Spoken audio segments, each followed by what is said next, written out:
Ring of Honor, November of 2004, Weekend of Thunder. As per the name of the weekend, we got the debut of Jushin Thunder Liger in Ring of Honor. We got the continuation of the Samoa Joe and CM Punk story building to their third match of their trilogy. And for whatever reason, Mick Foley is the catalyst there. We got factions being built up. We are getting to prime versions of a lot of different characters here in Ring of Honor. We got more prophecy lore unfolding. We got embassy lore. We got people getting knocked out in matches. We got blind people doing moonsaults. It's all here. All of the indie-rific mid-2000s stuff that you love is here. And you know what else is here? You. I'm glad you are. So hop in here. The Apron Bump Podcast. Talk around and disregard it. Strip you off the ground, show you what heart is. Standing strong and proud, nothing can knock this. Let's get it started. What's up, everybody? Howdy. Welcome to the Apron Bump Podcast. I'm your host, the hardest part of the ring, Kyle. How is everybody doing today? Hope everybody is doing swimmingly out there in the real world. We're going to talk a little Ring of Honor today from 2004, arguably some peak stuff from the promotion, or at least we're building towards it, I think. I mean, there's a lot of, there's a lot of, I'll tell you what, guys, just before we get into the Ring of Honor, like, wrestling today, right? We're recording this, end of September of 2025. It's a very different landscape than it was over 20 years ago, the shows we're covering today. How are you guys doing with wrestling today? My question. This could be a whole other episode, so I'm not going to get too much into it, but it's like, it's not tickling me right now. It's not grabbing me by the cockles like it once did. And oftentimes, it could be, is there too much wrestling? Is it oversaturated? Is it just not good? Like, there's a lot of different things. And again, that's a whole different thing. We can get into that a different day. But I sit here and at the end of 2025, and sometimes when I'm watching the current product, I'm like, man, am I falling out of love with wrestling? Like, am I burnt out on wrestling? Am I growing out of it? Like, I've had those thoughts in the past couple months, weeks, years. But then I will turn on a 2004 Ring of Honor show. I'll experience an event of whatever 700 to 1,000 people in an armory of some sort with shoddy lighting and weird music and a lot of pleather and baggy pants and bandanas. And it just brings me back, man. It reminds me of what wrestling can make me feel. Everybody has that, right? Everybody has that version of wrestling that always gets you. For some people, it's WCW. For some people, it's Japanese wrestling, Lucha Libre. Some people, it's what's going on today that's really getting them. Man, Ring of Honor, mid to late 2000s. I feel like it is like the sweet spot for me. I feel like it's where I have most fun watching the product. It's just so like. It's like intimate. It feels intimate, but it still feels big. Like it still feels electric and energetic, but it just feels tight enough to where it just feels like I'm there. Does that make sense? Probably not, right? It just gets me. It makes the hairs on my arms stand up. Which, by the way, I just learned that when that happens to dogs and cats, when like the hair stands up on their spine, do you know what that's called? It's often called like hackles, but the scientific term for that, piloerection. Pilo erection. Piloerection. So if you don't think that I'm going to squeeze that into every episode here going from here on out, you're sadly mistaken. This show gave me several piloerections. We're going to get into it. I'm just gonna throw if other podcasts or whatever have me on. It's like, yeah, man, this show really it didn't really give me a lot of piloerections, but it was just pretty.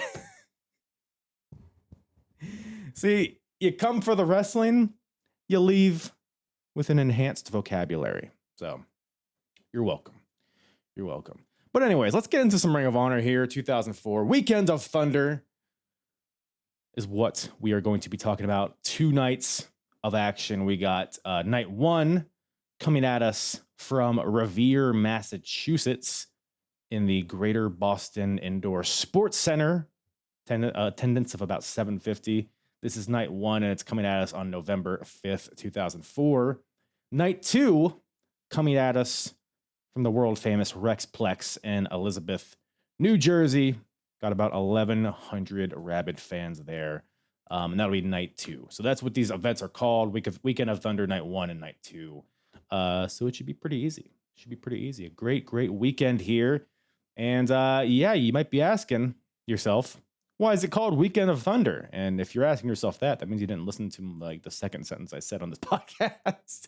But no, Jushin Thunder Liger coming over from Japan, making his debut in Ring of Honor. And it's, man, some really great stuff there. And just kind of an overview of other stuff we're going to be talking about today. Again, Samoa Joe, CM Punk, they don't have their 3rd match this month. That'll be next month. So make sure you stay tuned for that. And by the way, stay tuned for that episode. And if you're not caught up, by the way, I've covered every single Ring of Honor show that's happened thus far, from their very first show in February of 2002, all the way through 02, all the way through 03, and all the way through 04 up to here, November. So we're about to bring 2004 to a close. So if you want to get caught up, go to the link in the description to bring you to all of the chronological Ring of Honor episodes that I've covered, both solo and with guests. I've had Ring of Honor alumni on the show. I've had other wrestling fans that are experts in Ring of Honor. I've had wrestling fans that have never seen Ring of Honor before. So you get a little taste of everything, but it's a fun journey. Throughout it all, you get to see the births, the seeds being planted for stars of today. You get to see weird kind of cameos, You get to experience a lot of wrestlers that a lot of people don't know nowadays that for whatever reason didn't blow up, whether it was too early, too late for them, whatever it is. But there's a lot of great talent that you might not know of, that you can learn about by listening to the Apron Bump, the Ring of Honor timeline. So go check that out if you have not already. There's a playlist on YouTube if you want to check that out.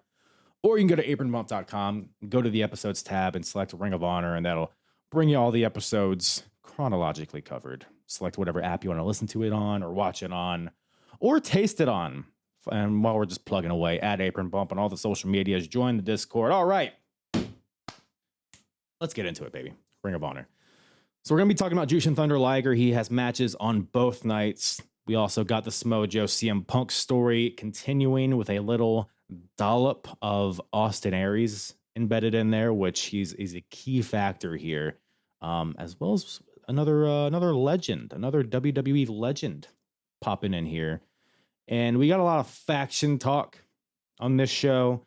If you've been following the past couple episodes of the Apron Bump and talking about Ring of Honor, it's being dominated by factions right now, and I'm kind of liking what I'm seeing. We got the Rottweilers, we got the former Prophecy, which is, man, I have some clips ready for us to dissect with the whole story of Dan Moff, BJ Whitmer, and Allison Danger. Allison Danger is giving me nightmares on this one, but we'll get into it. And man, another faction that I think we've glazed over in past few episodes, but I think is really hitting their stride. I'm not even going to tell you who it is. I'm going to let you guess. I'm going to let you think on it, but I think they low key might have been the star of the weekend. So, and then we have some other, notable matches, wrestlers, some scramble matches we'll touch on. A couple match of the night or match of the weekend contenders here. Little Chad Collier. Oh man, I'm becoming such a Chad Collier mark. It's insane. Nigel McGuinness is here, and we got a lot going on. Let's get into it. Let's start with the namesake of the weekend, Jushin Thunder Liger. So he has 2 matches. His night 1 match, guess we'll start there. It makes enough sense. Night 1 main event, Jushin Thunder Liger versus Bryan Danielson. Daddy.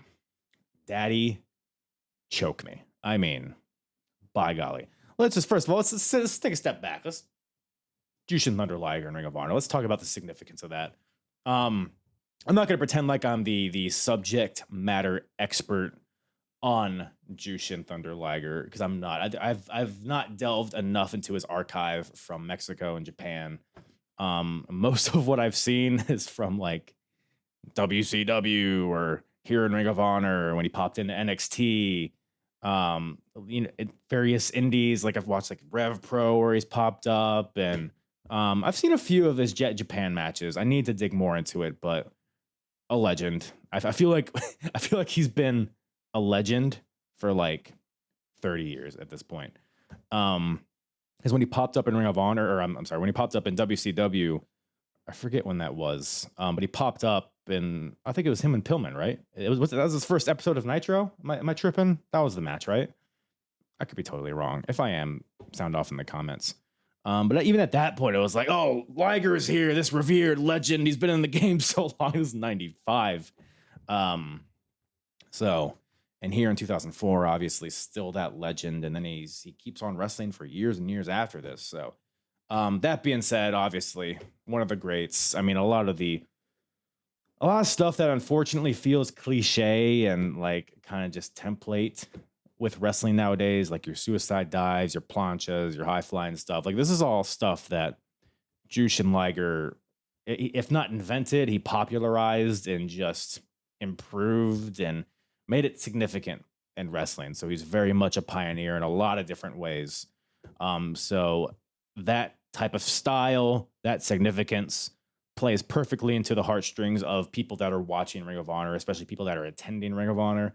So both nights that he was here in both of his matches, I don't know if I've ever seen a bigger like reaction to any wrestler in Ring of Honor up to this point. Night one, I mean, Jushin Liger comes out, the crowd comes unglued. You know what? Let's just play a clip. Let's play a quick clip of his entrance from night one, just to bring you guys in, just to surround yourselves with the atmosphere of what we're talking about here. So this is night one. Bryan Danielson, Jushin Thunder Liger. Let's listen to a little bit of Jushin's entrance here.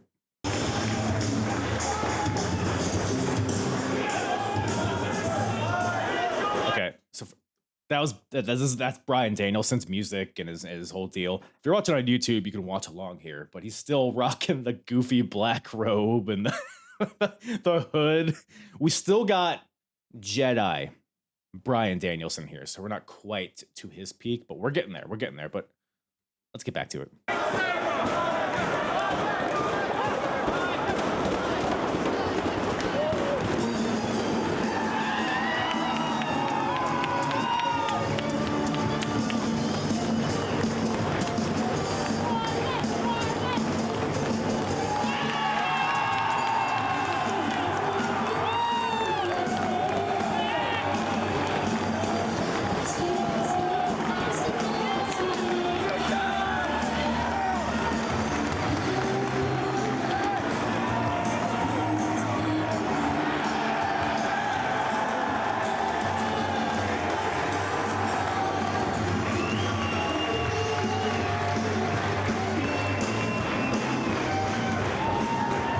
So hype. So hype.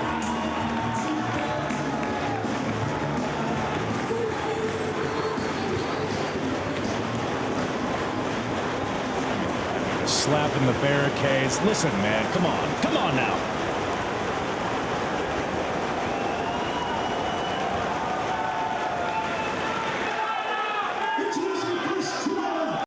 And I'll get into the ring introductions here because there's something that very funny that happens here. Hold on. Weighing 185 pounds, American Dragon. Takes off his jacket and throws it at him. Oh, they're not happy with that. You don't do that to a legend. To my right, from Fukuoka, Japan. Shout out Fukuoka.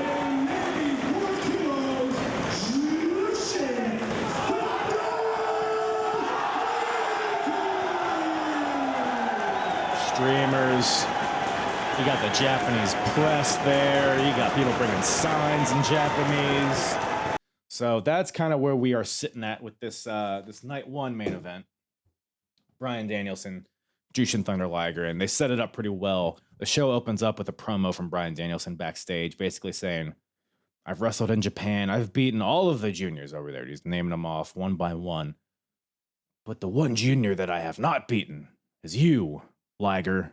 And we're going to change that tonight. Simple story, but it works. We got some stakes. We got some rationale behind this match. And just the presence of Liger, because, I was getting into it. He's a legend at this point, so obviously that the name value adds a lot to Ring of Honor, and especially when you consider like where they've come from. We were watching shows like in 02 where like the big name is like C.W. Anderson or J.T. Smith. Like, no disrespect to those guys, but it's like, all right, this feels kind of like just like the afterbirth of ECW, but it's like here, Liger has gone out of his way to come to Ring of Honor. Like I said, his style just fits in with the ethos of Ring of Honor, what Ring of Honor fans are kind of looking for from wrestling.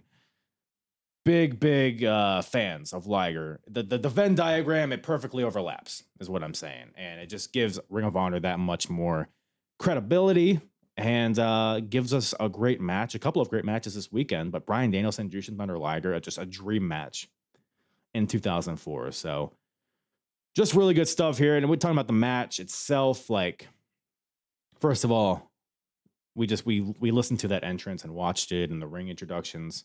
It just feels like a big time match. The crowd's going ape shit for Liger.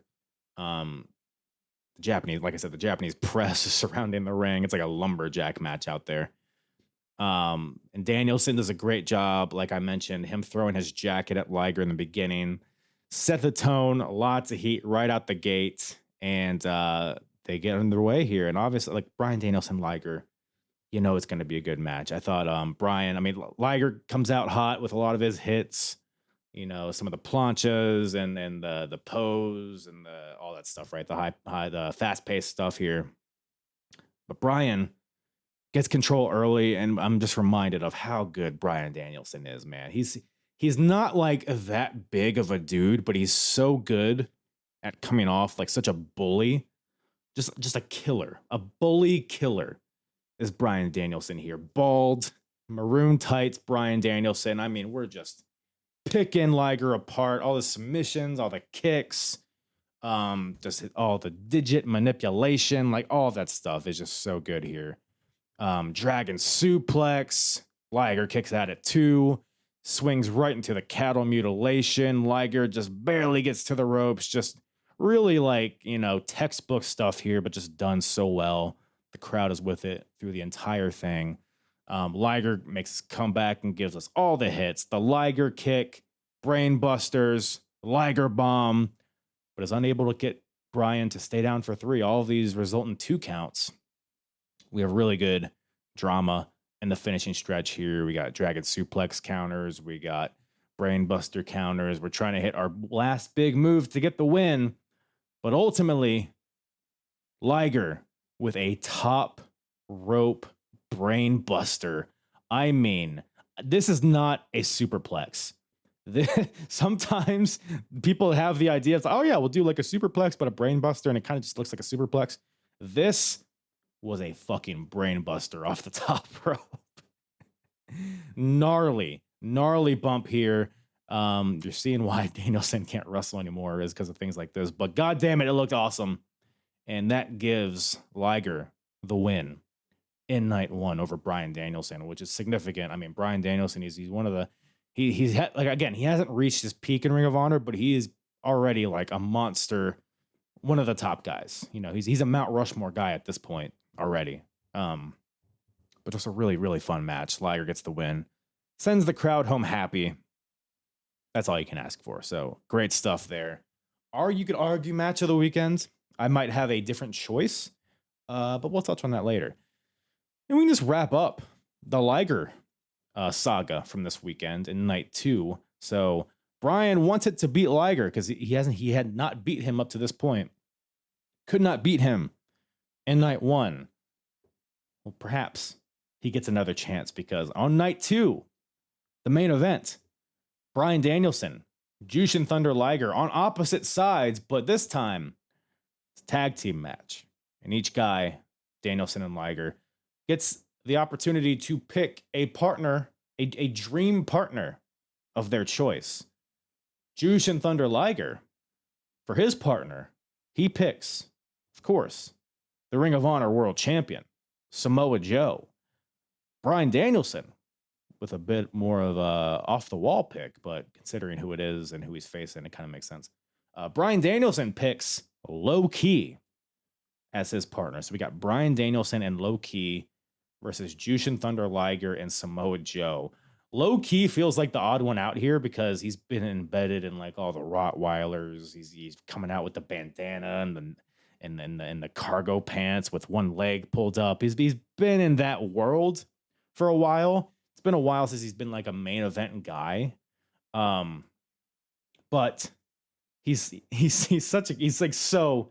Liger's influenced a lot of wrestlers, but Low Ki is just like on the nose, like, oh yeah, this is like his guy. Obviously, like you watch Low Ki, like the Liger kick, all of the kicks and the elbows, like Low Ki is very influenced by that Japanese style. So it makes sense for him to be on the opposing side of Liger, so him and Liger can go at it. So, I mean, you look at these four, another dream match scenario, and shocker, another great match, another tremendous match here.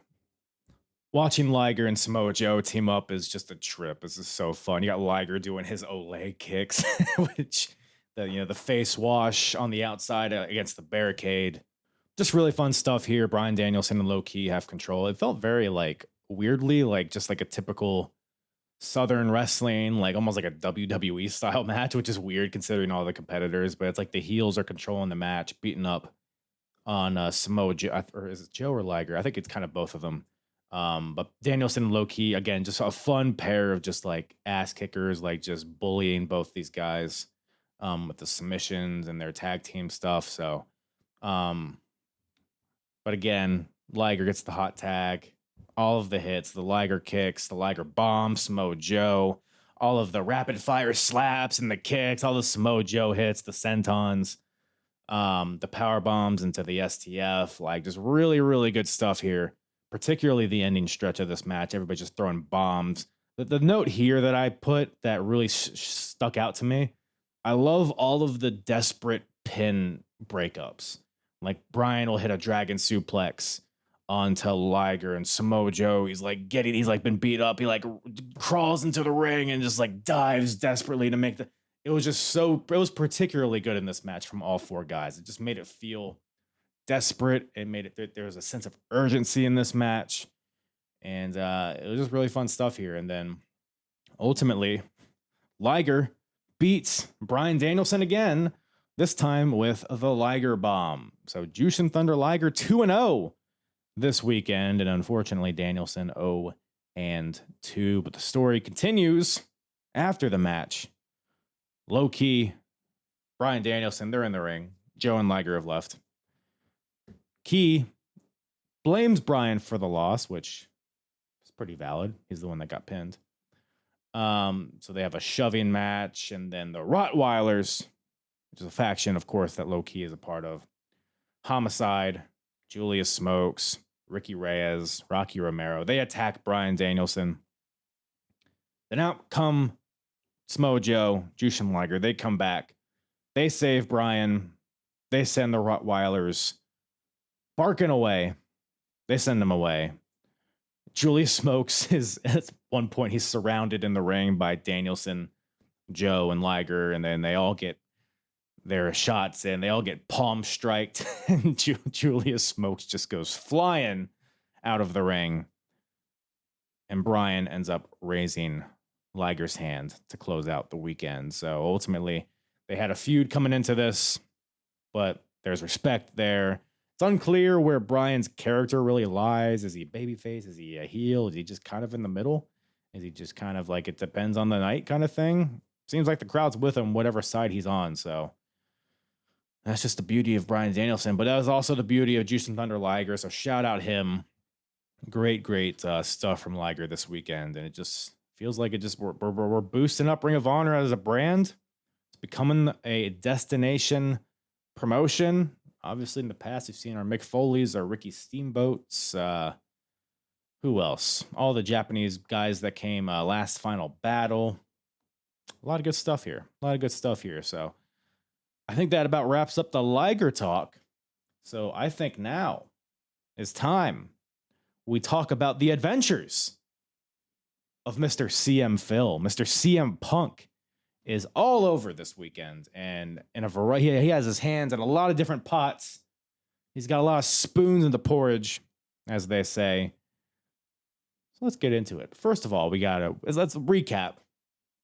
So we are fresh off of Samoa Joe versus CM Punk 2 last month, which if you haven't listened to that, I strongly encourage you to go listen. There's a lot of meat on the bone with that match.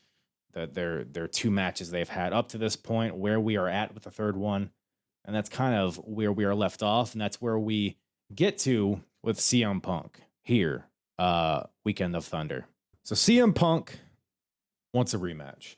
He wants a rematch. And I think it's very valid because, and just a recap of the first two Samoa Joe CM Punk matches, if you're not familiar, both matches, 60-minute time limit draws.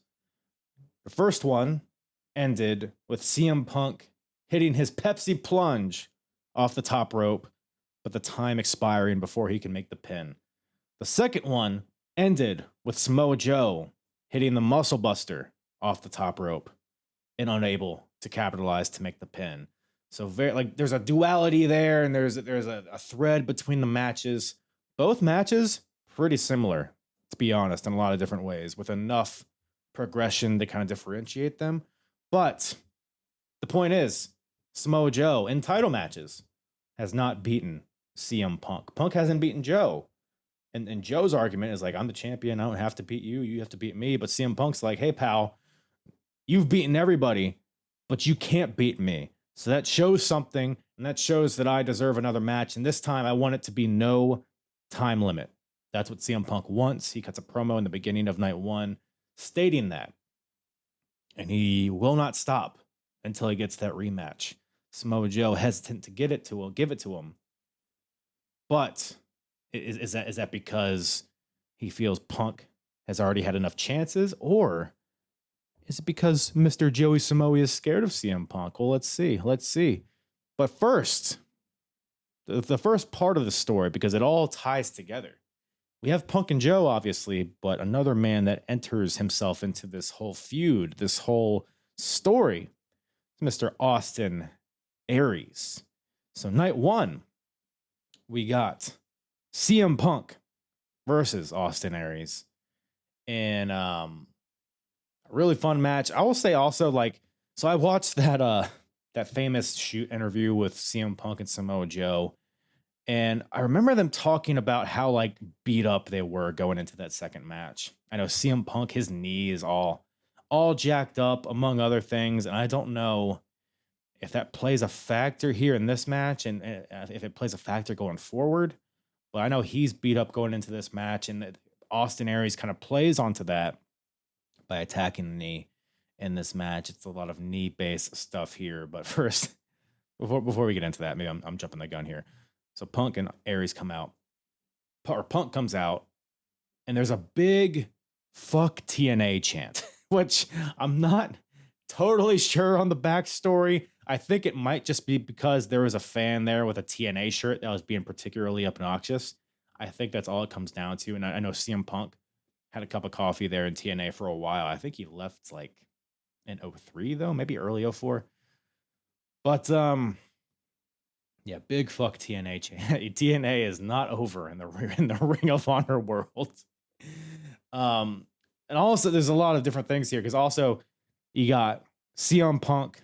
CM Punk is a member of the Second City Saints, which is Colt Cabana and Ace Steel, that faction there. Then you got Austin Aries as a member of Generation Next, him along with Alex Shelley, Roderick Strong, and Jack Evans. So you got some faction warfare going on between these two, but you also got Punk and Aries individually are gunning for that world title.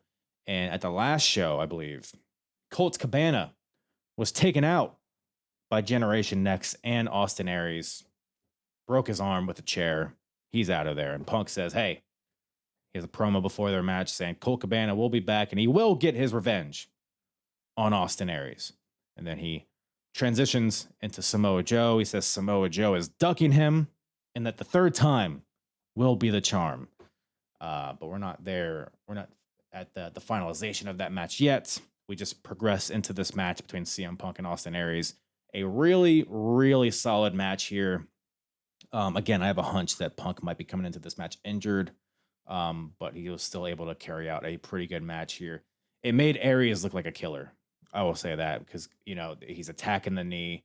He's doing like DDTs to the knee. He's doing knee drops and all these submissions.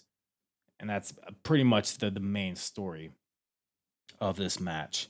And having Aries, you know, beat up on CM Punk and have the performance here that he did makes sense considering the direction that they're going to be going into with the world title. I won't say too much in case you're unfamiliar, but it makes a lot of sense. I'll just say that. It makes a lot of sense.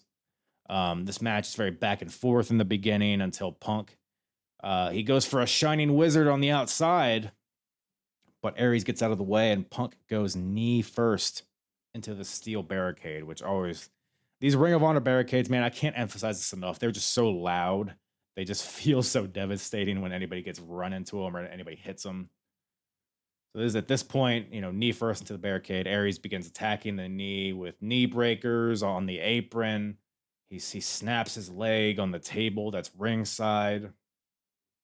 I'll also say the match is going on. At some point, the lights just randomly go out. ROH. There is, I don't know, fuse blew, whatever the hell happened. But then the lights go out. So they go to this like backup spotlight. So it's just a dark room with a spotlight following these guys in the rain. It's really harsh. It's just so bright. And I feel like it honestly made it worse than if they just wrestled in the dark, to be honest. But eventually came back. It was the whole thing. But really fun part of this match here is when Punk is starting to make a comeback, but then Aries catches one of his kicks and then hits this really sick snap DDT to the leg. It just looked so good. It feels like just like on paper, it feels like a very awkward move to hit, but it just looked so good here. Aries follows right up, goes for a figure four. Punk kicks him off, but Aries goes right in between the second and third rope onto the apron. And then like in one fluid motion, he gets kicked off this figure four through the ropes, bing, bang, boom, flips over the top rope with a flipping plancha, like halfway across the ring on right onto Punk's knee. Just the accuracy was just so sick. Then that Aries classic pendulum elbow to the knee, really tight single leg crabs here by Austin Aries, where Punk, like at any point, it feels like Punk could tap out theoretically. Like I was watching, I was like, oh, this could be the end here several times, but then Punk he either gets to the ropes or he'll counter with a roll up into a pin, really close 2 counts. Just really fun drama here at the end. And at some point, Punk hits a German suplex with a bridge. But I like this. His knee's been worked on, so he can only bridge with one leg. So he has like one leg in the air, can't bridge with both of them. And this allows Aries to kick out. Very crucial detail that allows him to kick out because of all the work that he had done on the leg. Punk goes for the Shining Wizard, but is pretty hesitant too, as he should be. It feels like why would you try that if you have an injured knee? But he goes for it, again, hesitantly. And this allows Aries to catch him with a slick, rolling single leg crab, very Lance Storm-esque. Punk gets to the ropes here, though. Aries brings him up to the top rope, goes for a superplex. But Punk fights out of it and hits a Pepsi plunge, which to me feels like the worst possible move you could execute with an injured knee. For those unfamiliar, a Pepsi plunge is a top rope pedigree. Just think about that for a second. You have an injured knee. Let me jump off the top rope knee first. fucking guy. I mean, hit like a angel's wings or a pile driver or something. Like, a little audible there, Punkski, but whatever. He goes with what he knows. Hits it, but of course, unable to capitalize because his knees all shredded. And Aries is also close to the rope, so he's able to get his foot on the ropes to break up the pin. Then Austin Aries fights back, 450 splash onto the injured knee, right into another single leg crab. Pulls him so fucking tight, pulls him to the center of the ring. Grapevines the leg. Just a big yikes here. Just looked brutal, and Punk has to tap out here. CM Punk submits to Austin Aries in this match. Austin Aries beats CM Punk in the middle of the ring. Then Aries grabs the mic, cuts a promo, saying that Punk was looking past him and he was looking towards Joe. But Austin Aries is the one standing here as the victor. So if there's anybody that deserves a title shot, it's me, says Austin Aries, which is valid, very valid. And a lot of the pieces of the puzzle are getting put into place for the close of this year. But again, just a fun match. Again, this did great things for making Austin Aries look like a beast. Like we're still pretty fresh off of that Austin Aries, Bryan Danielson 75-minute match, and all of Aries, he's just gotten so over. It's very like if you're following the apron bump and all of the timelines that I cover, you know, if you keep up with the progress timeline, we're seeing a very similar thing with Travis Banks, who is just like he got over just by being a cool wrestler. And Aries is a similar thing. Like he's just so explosive and fun to watch. I feel like the crowd has kind of been drawn to him, and he's very much in a world title picture while just debuting in the company a few months ago, which is insane. But that's where we're at here with Austin Aries. Well, actually, no, you know what? We got a little more. We got a little more here. We won't touch. You know what? We're going to touch all over this, I think. Night 2. So that was night 1, that match we just talked about. Night 2, we're going back to that Generation Next versus the Second City Saints feud. Night 2, we have a no disqualification tag team match. The team of Generation Next, represented by Austin Aries and Roderick Strong, versus the Second City Saints, represented by Ace Steel and CM Punk, as Colt Cabana is still injured. So we have this no DQ match following up that Aries and Punk match from the previous night. This match is a fucking car crash. Like, I don't know if I can call this a good match, but I had fun watching it. I'll tell you that. I mean, this, like I said, it's a car crash match. You know, it's not particularly pretty, but not every match has to be. This type of match, I feel like there's an art into making it not look pretty. Not to say that was all intentional, but I feel like when you watch like this match, there's ladders, there's chairs, there's tables. Not everything needs to be set up so perfectly. That's what kind of takes me out of like modern ladder matches and all that stuff. It's like everything's just so set up, so pretty. Everything's locked in and so flat and perfect for you to take the perfect bump under the thing. Here, we're just getting thrown into the corners of ladders. They're set up like kind of shittily on the corner. It's like they clearly only had the budget for one ladder, so it's all fucking it's all bent up. But they're still trying to climb it. Like there's a beauty to this. There's a beauty to this that I love. This match may have went on slightly too long, but I thought it accomplished what it was designed to. You have two factions that hate each other, especially following up Punk losing to Aries. You know, he wants his revenge here. Aries again wants to solidify himself in the world title picture. We have the Colt Cabana revenge underlying tones here as well. So there's a lot going on here. The Saints jumpstart as they're making their entrance. The arena goes black. They're about to come through the curtain, but they come through the crowd and attack Generation Next from behind, and we're off to the races. Brawling all around the ring, on the outside of the ring. Roderick Strong with a Uranagi onto a set-up chair onto CM Punk. Aries with a crazy tope through the second and first rope onto Ace Steel, who was set up on a chair on the outside. Jack Evans comes out, another member of Generation Next. Alex Shelley was not here this weekend. I don't know if he was just booked somewhere else or whatever the thing is, but Jack Evans comes out. He brings a ladder into the equation, and he essentially becomes a part of this match. Again, just so many brutal spots on this damn ladder, man. That CM Punk, he power pump.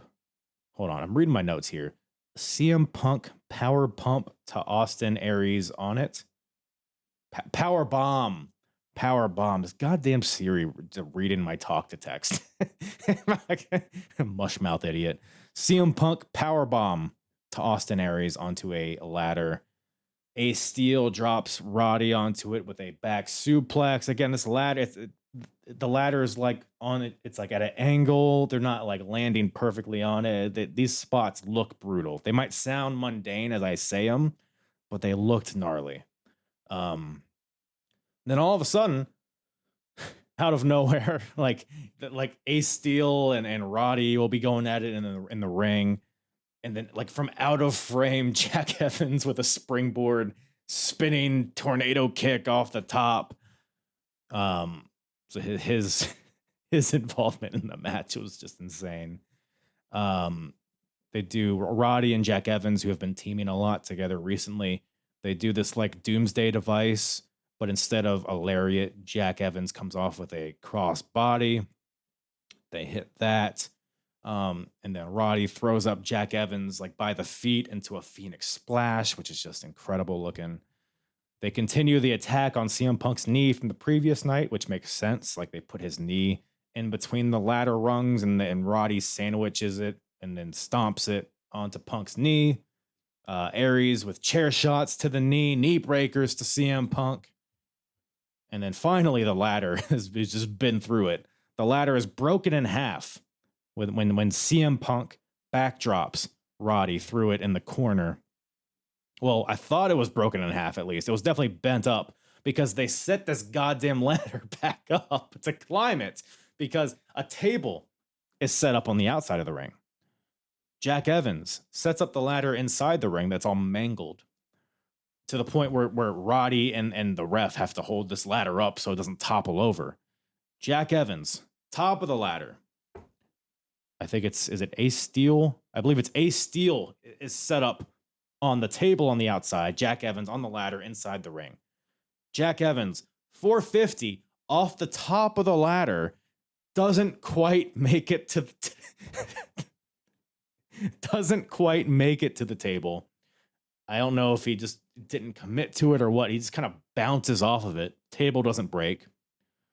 So Austin Aries, he improvises and he just gets on the apron with a cactus elbow through the table. But Ace Steel gets out of the way and Aries just goes crashing through the table. Inside the ring, Punk and Ace hit a spike pile driver to Roddy on this ladder. And then Generation Next, they come back. They try to do that Doomsday crossbody again, but this time CM Punk catches Jack Evans as he's on the shoulders of Roddy. CM Punk catches Jack Evans into a crossbody. Very, very Steiner Brothers-esque. Later in the match, Aries with a Finley roll onto the ladder and onto Ace Steel, and then goes for a 450 splash off the top rope, but misses, and Aries goes crashing into the ladder. This ladder, I swear, is like the centerpiece of this entire match. Punk ends up hitting a really, really ugly looking Pepsi plunge onto Roddy Strong onto the ladder. That gets the win. And to kind of paint the picture here, the ladder is set up in between the second and third ropes in the corner. So like kind of flat, like, you know what I mean? Like in the corner. I think the idea was that Punk was going to hit the Pepsi plunge onto the ladder. Maybe, I don't know how. It didn't really make a lot of sense, but Punk's feet end up getting caught in the ladder and ends up hitting like a just a angel's wings type of move. Lands kind of on his ass. But I guess at the point's like whatever. Roddy still goes face first into the mat. So Punk pins Roddy for the win here. Does not pin Aries, which is very important. So the second long story short, Second City Saints get the win, and I guess CM Punk gets a bit of revenge, even though he did not beat Austin Aries, which the Punk and Aries stories, from what I understand, continues into 2005. So we're planting a lot of seeds there. But Second City Saints get the win. So Punk is 1-on-1 on the weekends. But by golly, we're not quite done here because Punk wins. He's in the ring. He's cutting a promo. He says he deserves the rematch against Samoa Joe because Joe never beat him. And he says that next time they are in New Jersey, he wants that rematch. And CM Punk says that he's going to open up a chair, put it in the middle of the ring, and he's going to sit there until that match is made official. He's going to sit there until Samoa Joe comes out to the ring and shakes his hand and agrees to the rematch. So he sets up this chair. Punk does. Sits in the ring. He says, "Come out, Joe." Joe doesn't come out. "Come on out. Come on. Joey Samoa, get your big ass out of here," is what he says. It's not. Joe's not coming out. Punk's like, "Well, in front of Jushin Thunder Liger, you're really going to play it like that, huh? All the Japanese press are here and you're not going to agree to this rematch? Where are you at, Joe?" Joe doesn't come out. You know who does come out? Bang, bang! Mitch Foley comes out. Mick Foley with his his new kids book. His new what's it called? Let me Google this real quick. It's like clearly a kid's book, right? It's like big and yellow and hard. Just like my cock. Just kidding. It's not big. And Mick Foley children's book. I feel like he might have a few at this point. Anybody out there read it? Feel free to sound off in the comments on if you've read his kids book before. It's not coming up here. Oh, I just typed in children's. That's why I know Noel Foley's coming up. Children's book. Tales from Reskull Lane by Mick Foley. Still available. You can get it on Amazon. Ain't that fun? Yeah, he's got a few kids' books at this time. What a guy. Well, let me get thrown off Hell in a Cell. Let me go through fire and barbed wire and tax. And now I'm going to write kids' books and be Santa. What a time. But anyways, Mick Foley comes out. Just the juxtaposition of him plugging his kids' book into this Ring of Honor crowd who just watched this brutal, like, ladder-filled, no DQ match. He's plugging it. And he says, at one point, he's like, "In conjunction with WWE, we're releasing this book." And when he says with WWE, there's huge boos, which, like, just at the time where, like, Punk is going to be in WWE within a year, Mick Foley's going back to WWE, but then Punk grabs the mic and he's like, "At least it's not TNA." And then the crowd cheers. They hate TNA. I don't know what it is, man. But Mick Foley, after this quick plug of his book, pulls out a picture that he has in this book. It's not in the book. It's just like a thing that he loosely put in the book. He pulls it out, and it's a picture of Mick Foley and Jushin Thunder Liger from 12 years before this. And Mick says, "I'm just here as a fan. I'm here because I want to see Liger. Me and him are friends. I want to see him compete. Love what Ring of Honor is doing. I've been here the past couple months. I'm just here as a fan." And he makes a comment. Mick does. He's like, "I think it's a crime that guys like John Heidenreich and Gene Snitsky are getting seen by millions of people, and not nearly as many people are seeing what Punk and Joe have been doing," which is just a riot. It's accurate. It's actually very crazy, but he's putting over Punk here. He's putting over Joe as well. He says, "With all due respect to you, Punk, and also all due respect to Triple H, Samoa Joe is one of the best in the world." So this is the comparison of Samoa Joe and 2004 Triple H. This is so funny here. Crowd, huge boos when Triple H is mentioned, by the way. It's also very funny here because he's like mentioning all these WWE things, Mick Foley is, and he's like trying to play on what Punk did earlier. He's like, "Well, hey, at least it's not TNA." Meanwhile, Mick Foley is going to be TNA champion here within a few years. Punk's going to WWE within a few years. Just a crazy time. It's crazy how time works, but Mick Foley says that he's going to use his name and his recognition to make this match happen.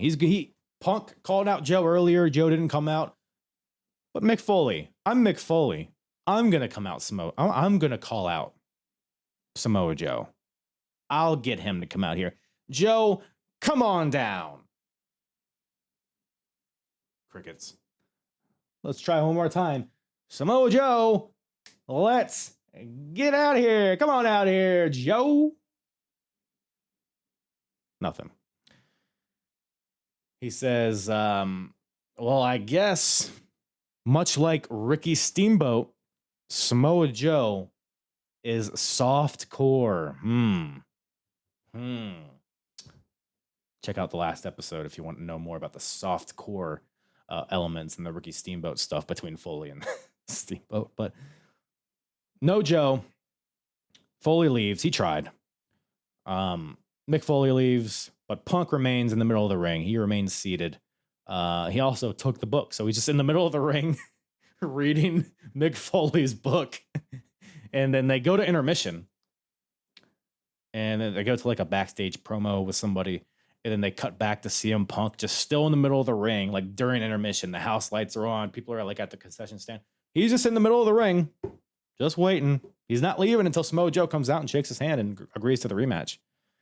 They come back from intermission. The refs are trying to get him out of there because the first match of the second half is about to start.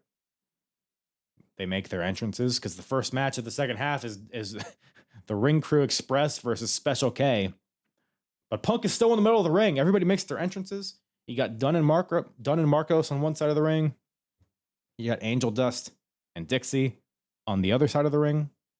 Punk is still seated in the middle of the ring. And then they ring the bell. All right. And Punk goes over. He's like, I'm not idiot. He has the mic. He's like, I said I wasn't leaving until Samoa Joe comes out. And then he starts like talking about Mick Foley's book, which, you know what? Let's add a clip of that. Let's add a clip of CM Punk talking about his favorite parts of Mick Foley's book. The bell's rung. This match is underway. CM Punk sitting in the middle of the ring, staging a sit-in, waiting for Samoa Joe to come out. Idiot. Look, I don't mean you two any disrespect, but I want an answer from Joe. And if I have to sit here all night, I'll sit here. So what I'll do is read my favorite part of the book that I've read so far. It's pretty funny. Now bear with me here. It's a cheap plug for Mick Foley. All the kids are on a roller coaster. It's called the Titan.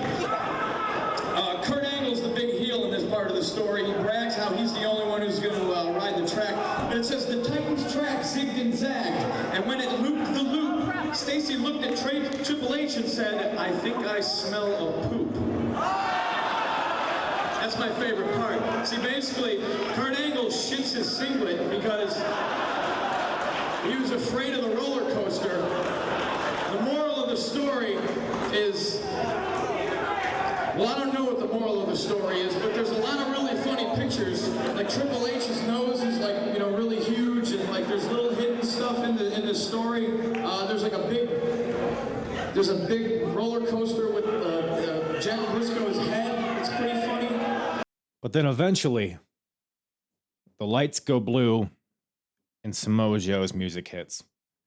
Out comes Joey Samoa.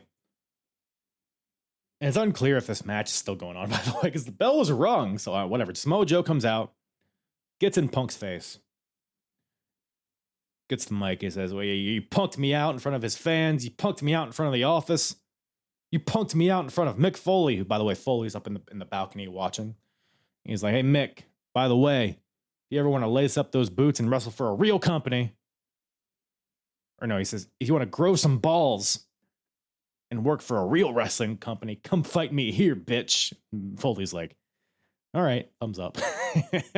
Samoa Joe, Mick Foley, 2004, actually. Shit, actually, I was kind of kidding, but actually it sounds fire. Because we're fresh off of Backlash 2004. So this is this version of Mick Foley. And if you've seen Samoa Joe versus Necro Butcher, like, I'm thinking the parallels there. I mean, Samoa Joe McFoley. Whew. I like that. Sorry, I just got kind of I just daydreamed there for a second. I'm a little chubbed up. But anyways, Samoa Joe turns back to Punk. He's like, whatever, fuck it. You got your rematch, all right? All right. Enough. And then Samoa Joe just forearms him in the jaw, knocks him on his ass. But Punk gets back up smiling because he got clocked. But ultimately, he got what he wanted. So we got officially, we have Samoa Joe versus CM Punk 3 set up here. The final of their title trilogy. And spoiler alert, we will be seeing that on the next show. So in the December of 2004 episode, the next Ring of Honor episode that we'll be covering. Ring of Honor on, it's gonna be a huge episode, by the way. I mean, there's a lot of stuff going on this month, but next month, man, because we got Joe Punk 3, and then we got another title match that I won't spoil just in case you're following along and you don't know the results of what happens in the future. But it's gonna be a very, very significant month, both involving CM Punk, Samoa Joe, but also involving Austin Aries. So, and I have very vague knowledge of what happens next month, but I'm looking forward to it. I'm sure there'll be a lot of stuff to talk about, a lot of scuttlebutt on the streets of the Apron bump. So stay tuned for that. But that about wraps up the adventures of CM Punk. A lot going on with him and Austin Aries and Joe and ladders and Jack Evans and basketball shorts and Mick Foley and all that shit, right? So put a pin in that. Let's move on to something maybe even more significant. What is that hardest part of the ring? I don't know, Bartholomew. Why don't you hit that music for us?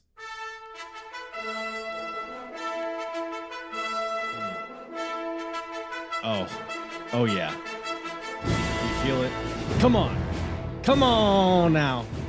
Look, if you follow all of the Apron bump timelines, you know I love a good faction, right? I spent months and months, if not years, gushing over the Origin over in Progress Wrestling. Just a fun faction, fun to watch, fun to listen to, and I think we are entering a new era. Well, I guess an older era technically, but in the context of real-time Apron bump episodes, we're entering a new era. I think we are finding our new favorite faction as the Origin has disbanded. We are now entering the Embassy era. Now, this is not the first we've seen of the Embassy. Prince Nana's been running around for probably almost a year at this point, trying to put together this faction of the Embassy. For a long time, it was really just him and Xavier. Xavier got injured, and I don't even know if he ever comes back. So Nana, he's been trying to find people. He recruited the Outcast Killers, which are, I mean, they're jobbers. I mean, there's no other way to put it. That's like their character, though. They set up the ring. They're disposable. They're the first line of defense. They're pawns. They don't win a lot of matches, although I think they did win a match here on this weekend. It wasn't very significant. I think it was against another pair of jobbers, but they're getting slowly built up. But more significantly, we got the debut here this month, which is why I'm, because we've glazed over the Embassy so far, but it's very significant here because we got the debut of an iteration of a certain character. We got the debut of the crown jewel, Jimmy Rave. My goodness. There's both Jimmy Rave is starting to find his footing here. Prince Nana is, I mean, he's always been great, but he shined. He shined this month. I got some quotes from him in some of his promos. I would clip it, but man, mid 2000s Ring of Honor audio. Ring of Honor does a lot of good stuff in this era. Capturing good quality audio where you can understand the words is not their strength. But I was able to make out some lines. There's a lot to get into. Let's just get into it, man. Actually, you know what?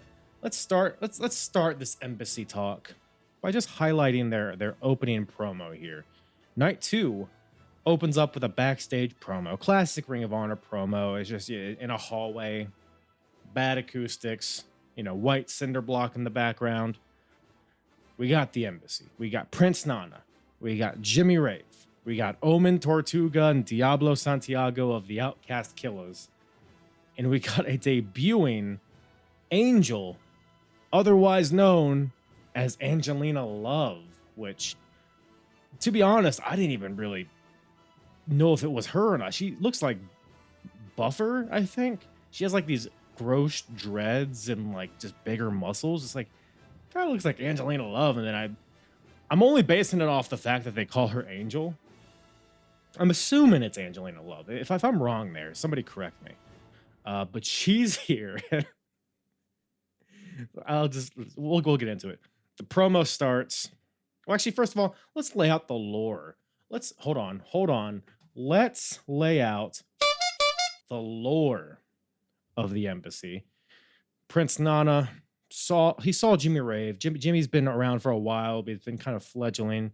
He was the protege of AJ Styles for a while, but Jimmy Rave wasn't able to win a lot of matches, and he was getting berated by AJ.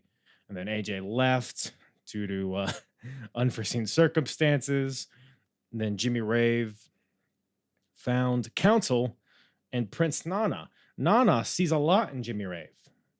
Maybe he's desperate for members of his faction, but he saw a lot in Jimmy Rave. So he sent Jimmy to Ghana, where Prince Nana is a prince of, somewhere in there. I don't know where in the hierarchy. Is it like a mayor, a governor? I'm not really sure, but he's a prince. Nana is in Ghana. So he sent Jimmy to Ghana, to his palace, to where he's fanned with leaves and fed grapes, and he eats steaks off of naked ladies' bodies like Eddie Murphy. He does all of these things. He just gets a new mindset, Jimmy Rave does, in this foreign land, in this life of luxury that he now adorns. So he comes back to the States, Jimmy Rave, with a whole new attitude. He's got, he starts winning matches now, maybe due to dubious means, which we'll get into. But he just has this new attitude that he's starting to implement into his wrestling style, and we'll get into it. But that's pretty much what we've set up here with the Embassy. And to be honest, this faction is carried right now. As of right now, Prince Nana's carrying it. I mean, Jimmy Rave is great, but Prince Nana, and he's just, you people, you gross, the air that we walk into, whatever. I got quotes. I was gonna improv stuff, but that probably won't lead us down a good road. But their opening promo on night 2, Nana's like, Jimmy Rave can't wrestle. He doesn't have any elbow pads, which I feel like you should be prepared for that. But Prince Nana looks over to Angelina Love and is like, hey, you gross pig, go get Jimmy Rave some elbow pads. Hey, why at it? Get us some food. Why at it? Oman wants hot dog. This accent kosher. Is this okay? I'm quoting somebody. It's all right. You know what? Should we just watch this promo together? I think we might. I think that might be a good idea. Let's fire this bad boy up. I think it's worth some commentary, personally. Going into the city of Boston, the bright lights, the big cities, the long limousines, the shrimp cocktail, everything. The embassy is doing it and doing it well. And it's all because of you, Jimmy Rave. Thanks to you, we are the crown jewel of Ring of Honor. And we are going to do it again tonight, right here. Let me pause this real quick. See, that is Angelina Love, right? Like, I don't recognize the tattoo on the chest, and she has like one on the arm, and the hair. I'm pretty sure this is Angelina Love, but again, correct me if I'm wrong. I'm not gonna John Madden it, but if you could see what I'm circling here, I don't know if that necessarily matches. But let's keep going. Elizabeth, New Jersey, my friend. Hey, no, I can't wrestle. Yeah. What do you mean by it? You need some money or? I don't have any elbow pads. No. Oh, elbow pads? Yeah. It's like, why don't you have your elbow pads, Jimmy? First of all, I feel like that shouldn't be enough to stop you from wrestling. but like have a backup pair. Borrow somebody else's. This feels pretty universal. Just get some black elbow pads. Everybody seems to have them. Oh, no, we have that taken care of. That's what we have this one here for. Do me a favor, get out of here and go get him some elbow pads. Go. Come on. Go get the elbow pads. As a matter of fact, are you hungry? Do you need something? I'm starving. While you are there getting the elbow pads, whip something up for him to. Okay, first of all, I'm still hung up on this Angelina lady. She has earrings that say love. Is that a clue? Is that her traps just seem very big here. Among other things. Let's continue. Go on, some food. Go on. Get some food for us too. I'm just want some food. Oh, it's great. What are you guys talking about also? You know what? A matter of fact, those little meals that you guys whip up sometimes make me feel real good. You know what? Go help her. Get out. Move it. Let's go. Come on. You want to be back? So he's talking to the outcast killers, who apparently are just as disposable as Angelina Love is. Let's move it on, all right? Jimmy, it's gonna be an unbelievable year coming up for you and I. No doubt. All right. Sensational. That kind of sets the tone. That kind of brings you in to what we're talking about here with the embassy. They're off to a good start, I think. Getting some food, some elbow pads. But let's see if that translates. So night one was actually before this promo, but Terminator timeline. Night one kicks off with Jimmy Rave versus Ace Steel in a surprisingly good match. Like on paper, it's like, whatever, but it ended up being a pretty good match. This is the debut of Jimmy Rave's Crown Jewel moniker, which he would carry for years and years to come. To this day, I think his legacy is really rooted in the embassy and the Crown Jewel character. The match is good. The character work is really the highlight here. Nana's gold.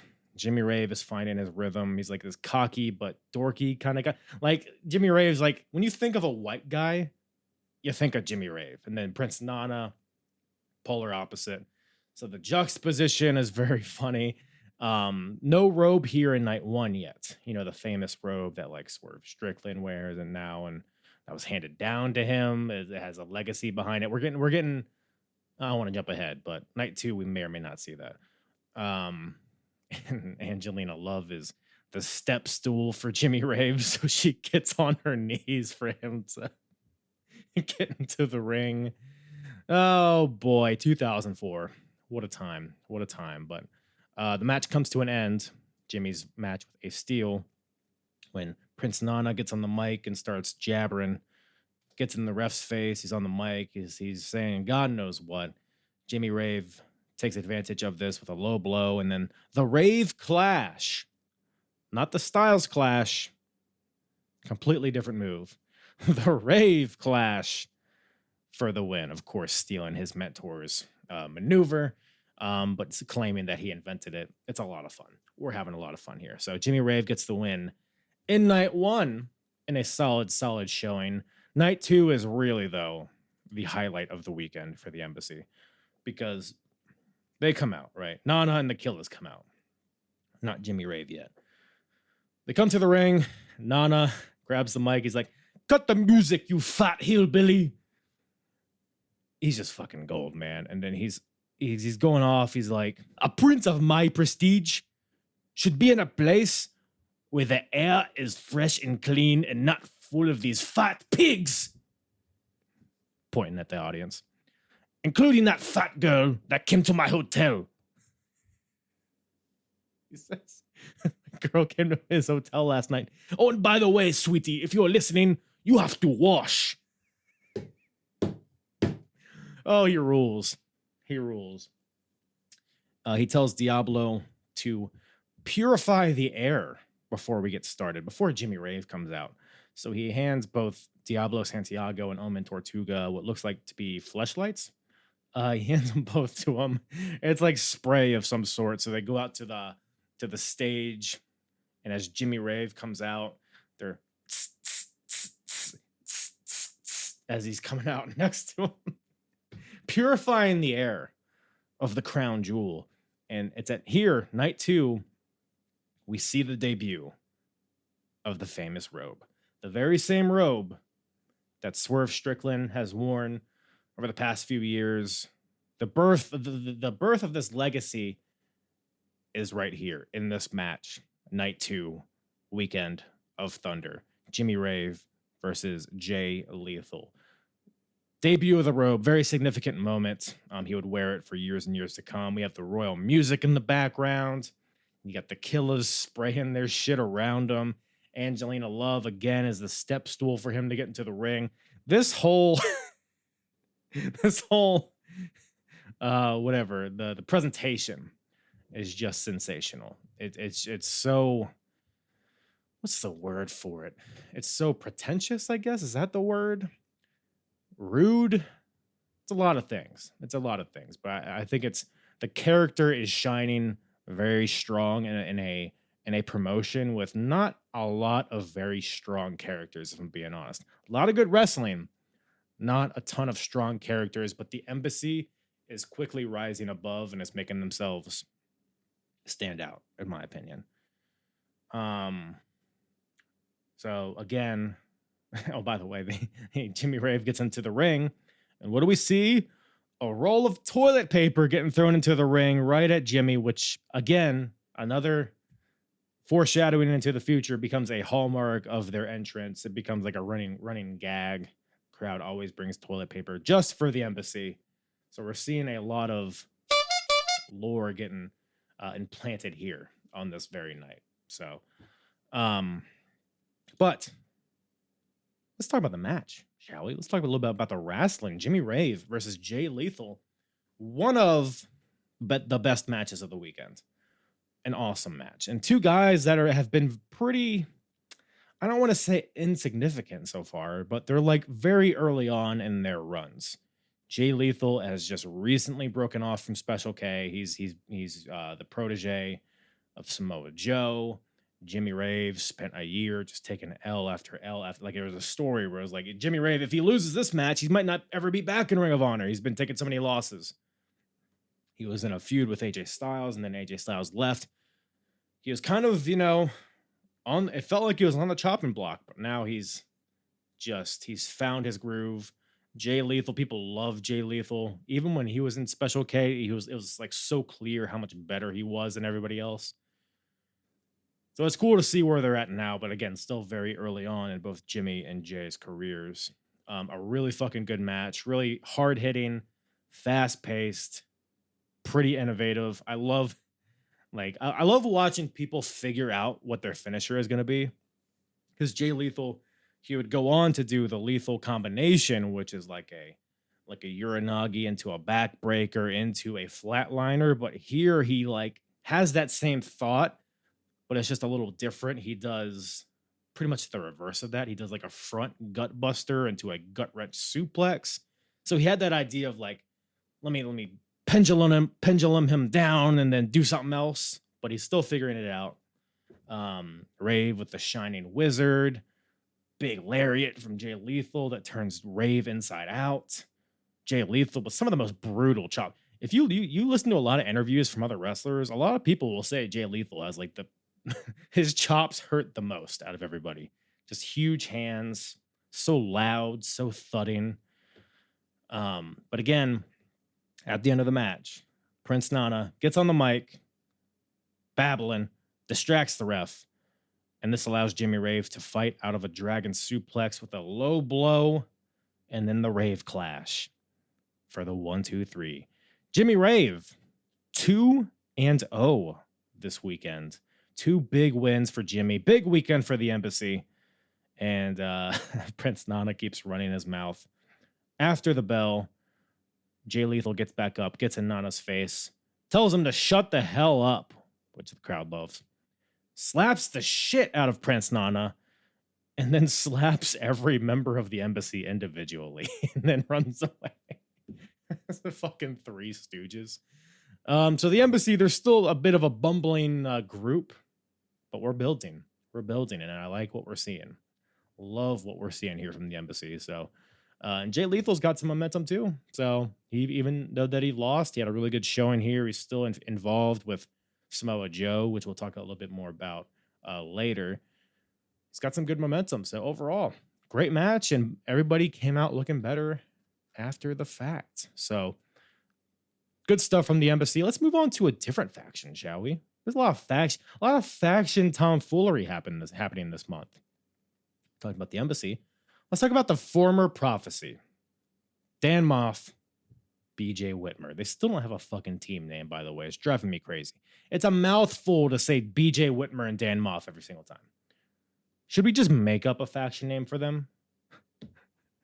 I got a few in mind, but that's probably shouldn't say it. Night one I'm just gonna call them the prophecy. Night one, we had a Boston street fight. The team of BJ Moff. See, that's why I always get their names mixed up. BJ Whitmer and Dan Moff versus the Carnage Crew, the team of DeVito and Loke.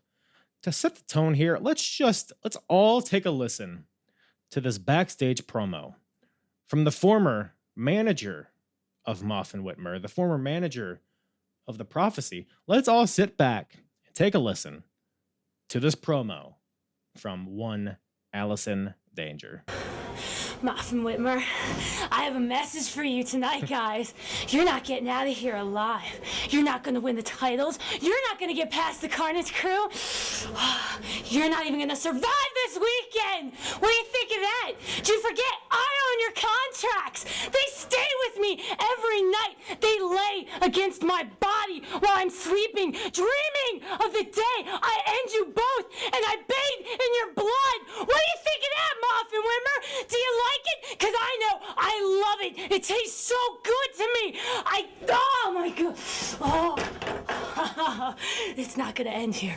Okay, so that's a lot, right? So lot to unpack. She sleeps next to their... So Allison Danger, to recap, she has the contract. She like owns Moff and Whitmer, basically. She has their contract. She can put them in whatever matches that she wants, which I feel like she shouldn't have that authority. I feel like the higher ups at Ring of Honor maybe should have gotten ahead of this to prevent something like this. Whatever. You know, what's done is done. The past is the past. The point is, she owns Moff and Whitmer. And to reinforce that, like she mentioned, sleeps next to the contracts against her body, which to me is just asking for paper cuts. But I digress. Bathes in their blood. Yeah, it's a lot. It's a lot. So what I'm gathering is that she's not a big fan of them.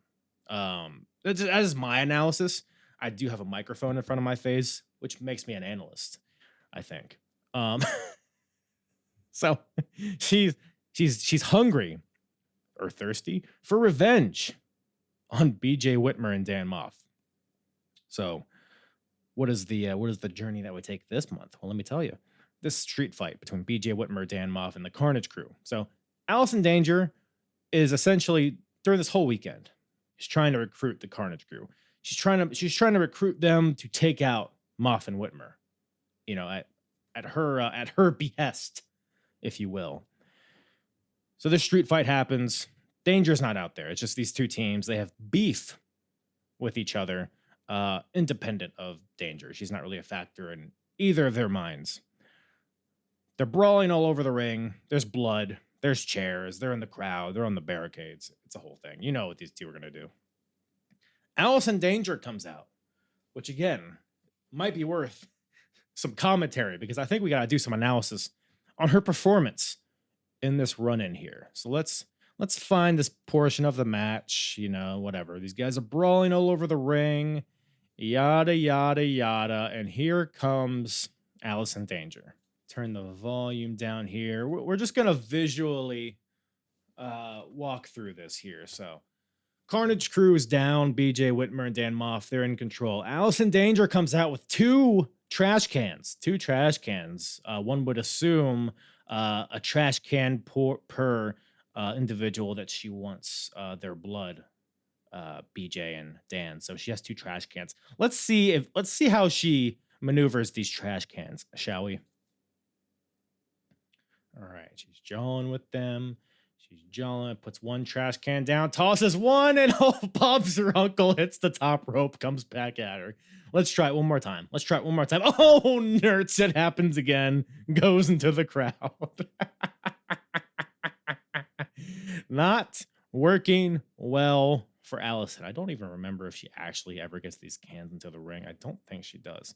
But they do find themselves in the ring at some point because ultimately that's what leads to the downfall of BJ and Moff. You know, we might be laughing at Allison Danger, but these trash cans came to effect because DeVito and Loke, with a concerto with the trash cans, contrash canto, onto Dan Moff as BJ is dealing with Allison Danger, running her off.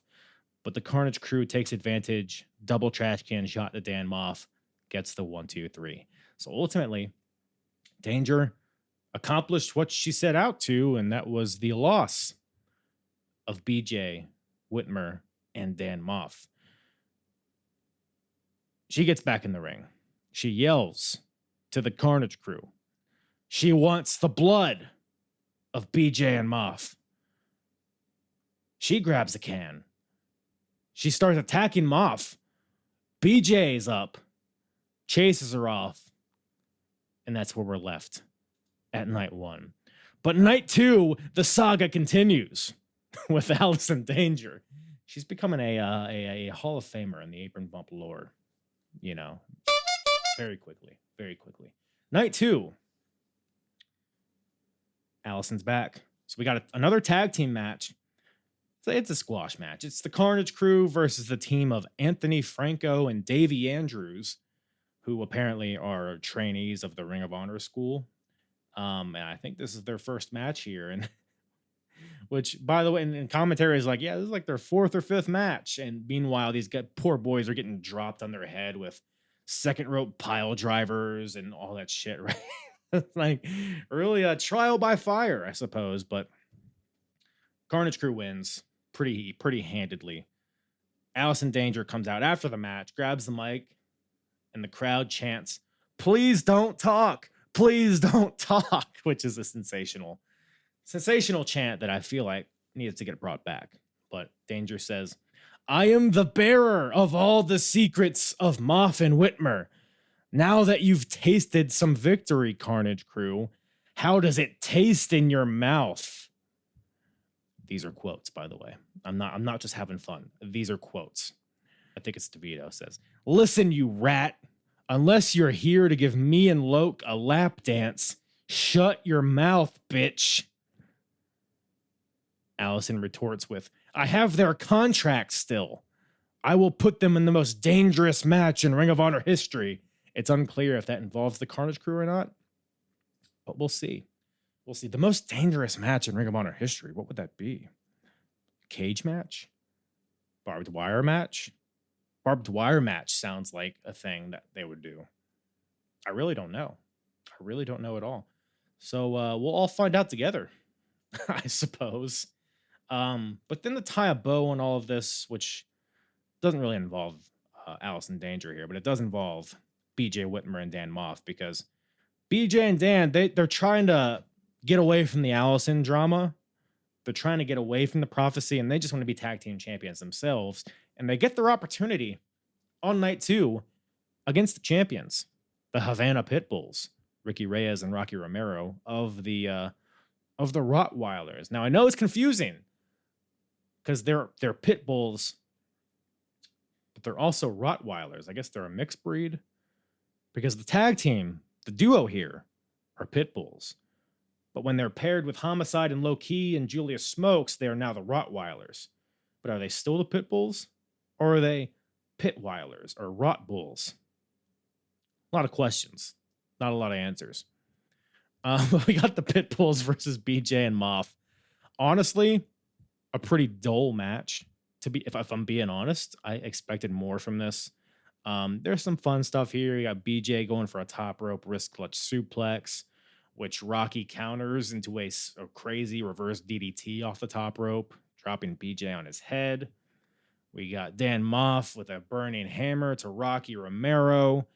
goes for the pin, but Julius Smokes pulls the ref. And then we get a little bit of twin magic. Ricky Reyes and Rocky Romero switch places. Ricky with a small package to Dan Moff for the quick 1, 2, 3 out of nowhere. So some Basham Brothers shenanigans here to get the Pitbulls the win. It was a very WWE style match. Like there was some fun stuff in like the last 3% of this match, but a lot of it was just kind of whatever. I wonder, because this is the night that Mick Foley was there. I often wonder how much influence that has, because he's like backstage and shit. So he's probably going to these guys like, hey, slow it down. Maybe Mick Foley isn't.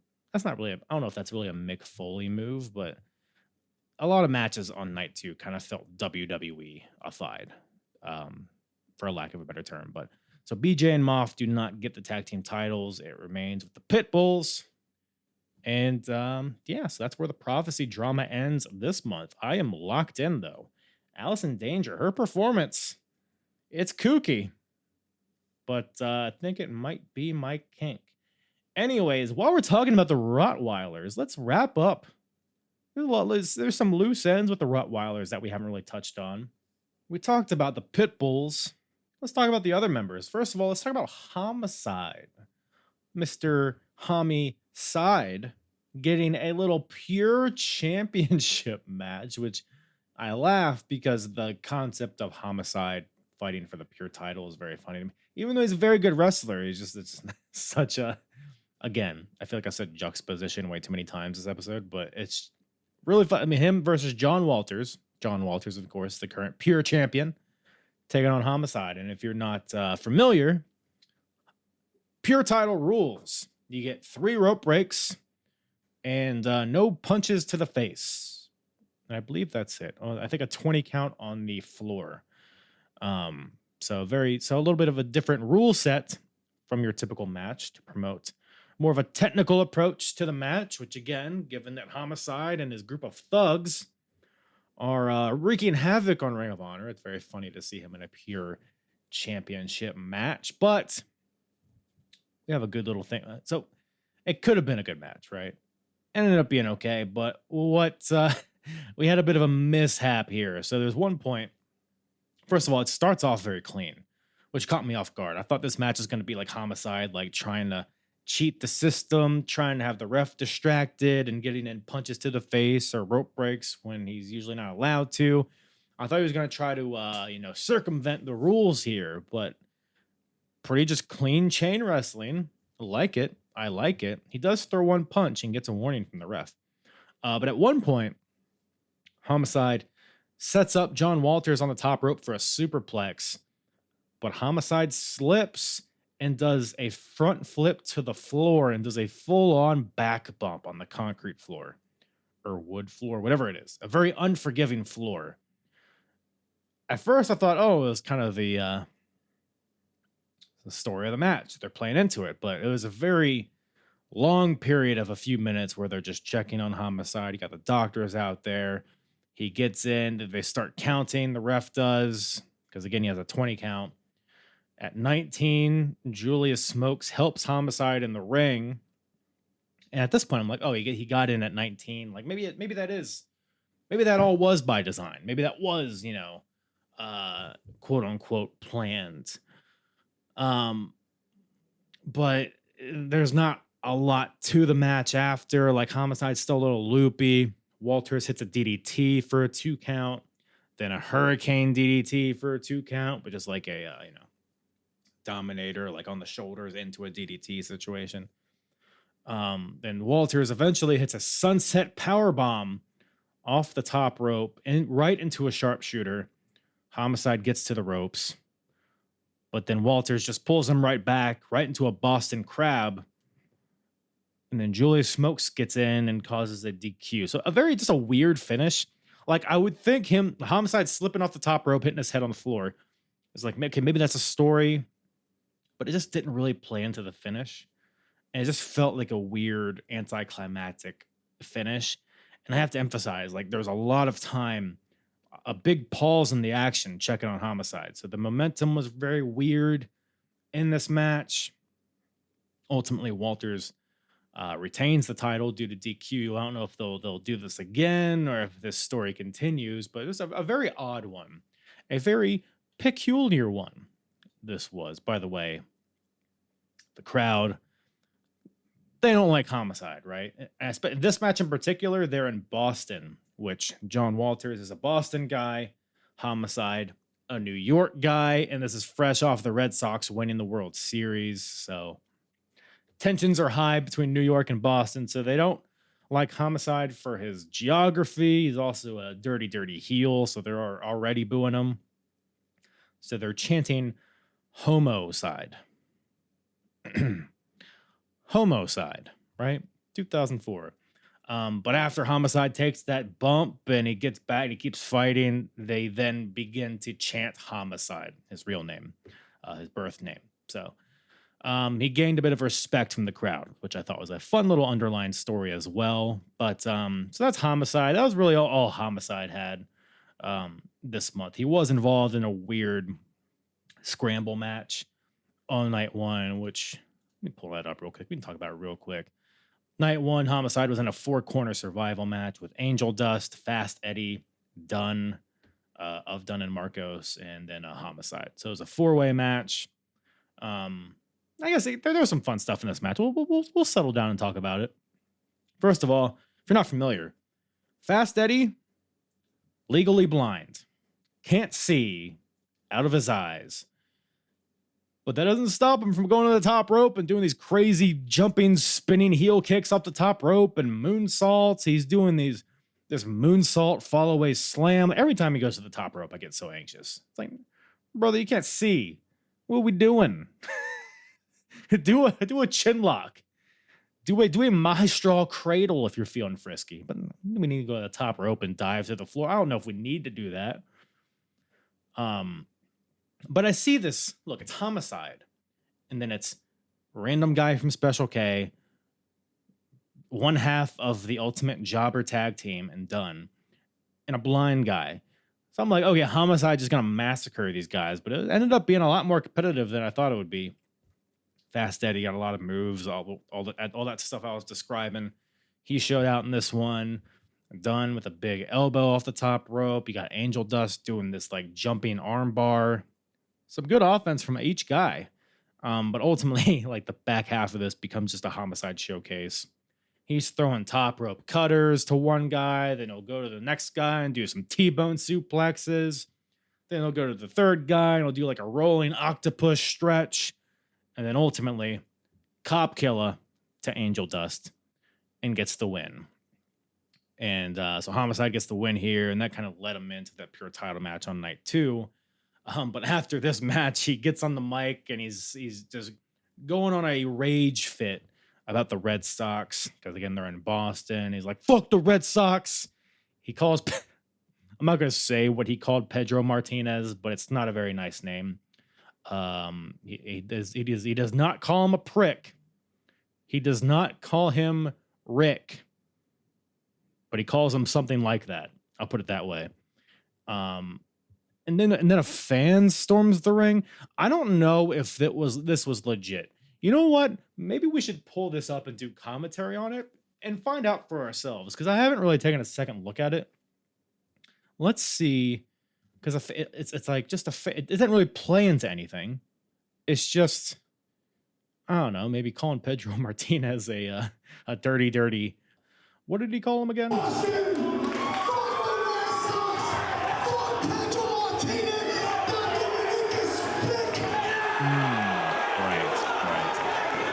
So he's going in on the crowd, right? Yeah, your baseball team sucks. I agree, Homicide. Absolutely.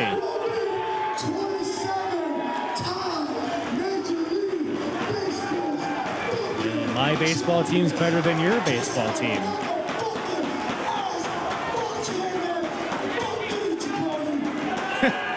He says, I don't know if you caught that. He said, "Fuck TNA, fuck you, jabroni." Is the aforementioned guy when we were talking about CM Punk is the annoying fan with a TNA t-shirt, which I don't think he's the fan that jumps the barricade though. It's this guy. All right. Just slaps the shit out. I forgot how cartoonish this slap was. What? Let's take one more look at this.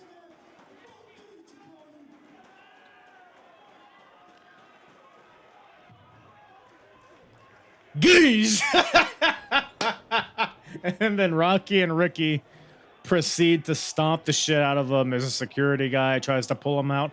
This looks pretty legit, right? Low key in here to join in on the action.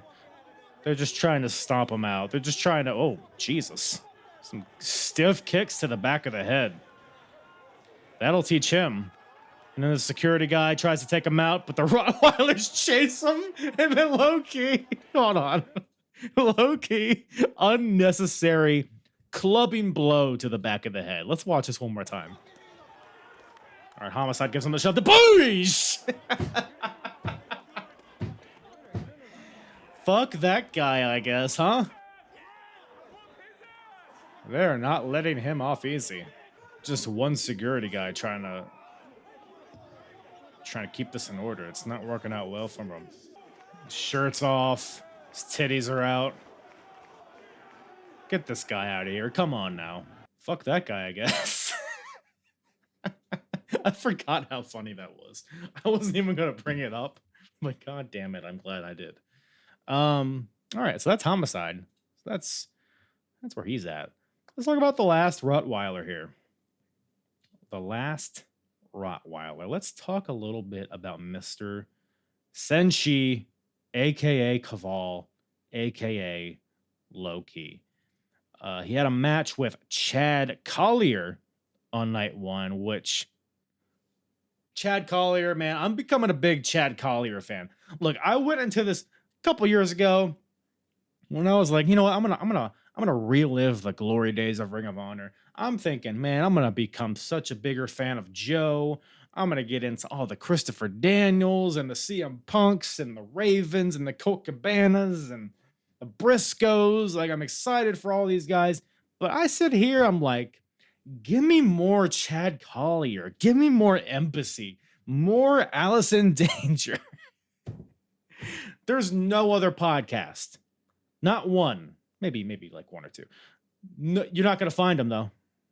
None that are as passionate about Chad Collier as the Apron Bump. You're welcome. So Low-Key versus Chad Collier. If you're unfamiliar with Chad Collier, think Dean Malenko, but beefier. That'll pretty much get you where you need to go. He was trained by Dean Malenko. He already kind of looks like him, and he wrestles like him now. He's a hoot on the mic too, which I don't know if it's at this point. Hold on here. Let me get my ducks in a row here. Oh, that's right. So it's not here. But we'll get to it. So Low-Key. So we got Low-Key versus Chad Collier. There's a point in this match where Low-Key gets monkey flipped, lands on his feet, and seems to fuck up his ankle. Which we've all seen this thing, right? Where a wrestler, a heel, gets injured. He's like, oh, no. And he pulls down the knee pad. Oh, my knee, man. My knee. I don't know, I'm Rey Mysterio here, but they're like, oh, I got an injury. We got to call this off. The referee's looking at him. Hey, back up. He needs help. And the heel, he's like, oh, he's hobbling out. And then bam! Attacks, right? The old fake out situation. Which is what I'm expecting here. But at some point, the ref just calls off the match. Like, we're like 4 minutes into this, and it's like, all right, ring the bell, we're done. Or actually, he didn't ring the bell. He's just like, yeah, we're done. And then they cut to the next segment. I'm like, oh, shit, I guess that was actually an injury. They cut to a Generation Next promo. They come back, and you know what? I think the audio... I'll have it up on video, but the audio, I think, speaks for itself. Let's take a listen. So again, Low-Key's injured.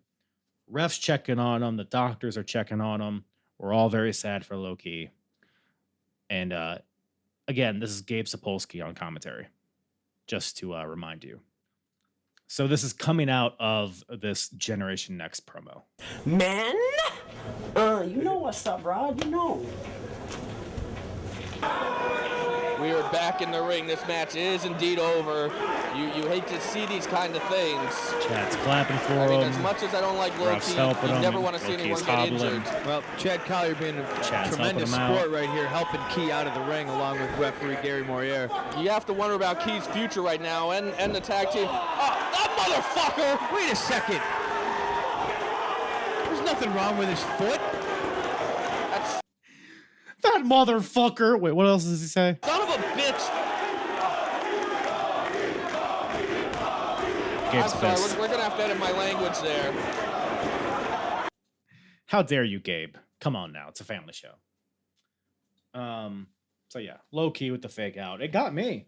I was like, shit, they're moving on to other segments. When they did come back to it afterwards, I was like, oh, okay, maybe there's something fishy in the air. But yeah, so very well done segment there. And then they proceed into the actual match, Loki versus Chad Collier. Chad actually ends up targeting the ankle, so bit of karma on his part. A lot of strikes from Chad Collier, which is usually very chain wrestle heavy, very submission heavy. But he's throwing a lot of fun chops and drop kicks in this. He's becoming more of a complete wrestler. You got low key with all the classic stiff knees to the head for no reason, the kicks. Chad ends up hitting this crazy dragon screw right into the cloverleaf.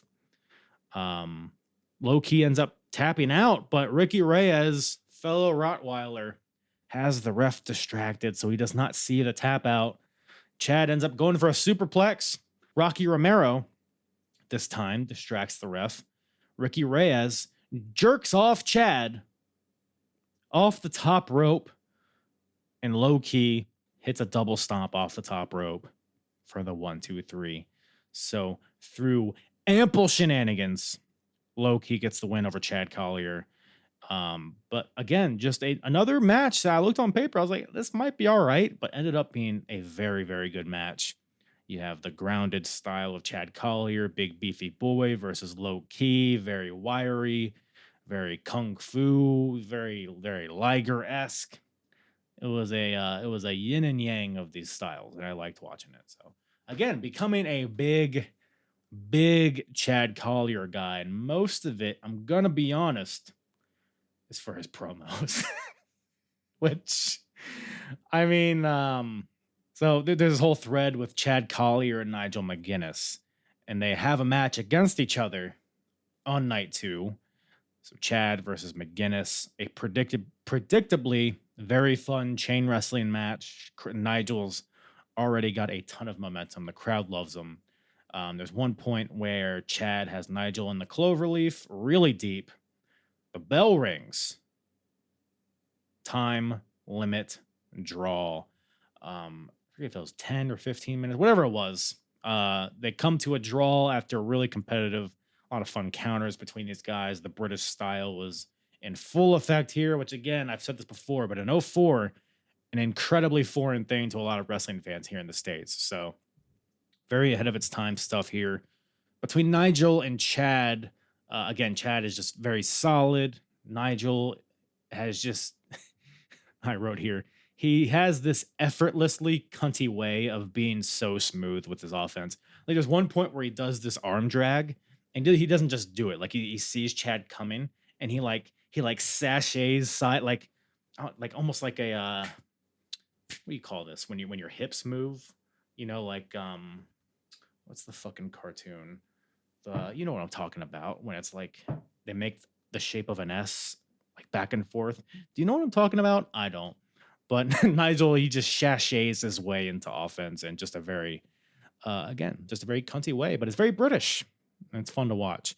But that leads us into the star of why I even brought any of this up.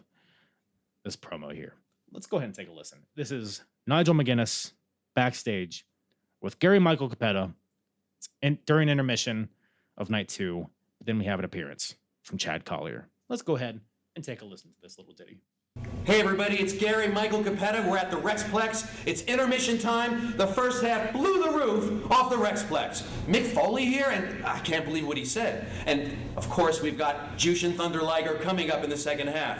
But first, we've got a gentleman here who's making quite a name for himself. Nigel McGuinness, with that little British twinge to your athletic ability. You had a great opening match tonight, that draw. Yeah. How do you feel? I'm all right, you know. I mean, I didn't win. I would have loved to beat that guy, but Chad Collier... Hold on. British twinge, nothing. What are you talking to this bozo right here for? You should be talking to me. I had him screaming like... This bozo. Anyways. Like a turkey. I had him locked up. To beat that guy, but Chad Collier... Hold on. British twinge, nothing. What are you talking to this bozo right here for? You should be talking to me. I had him screaming like a turkey. I had him locked up in my Texas Cloverleaf. He was going to tap it. Hey, guess what? The time limit runs out. Lucky you. But I'm not here to complain. I'm not even here for a rematch, Zoom? Nigel McGuinness. Hold on. First of all, Nigel is just like off camera, like turning his head away, laughing. This bozo! And he's like tripping over his words and shit.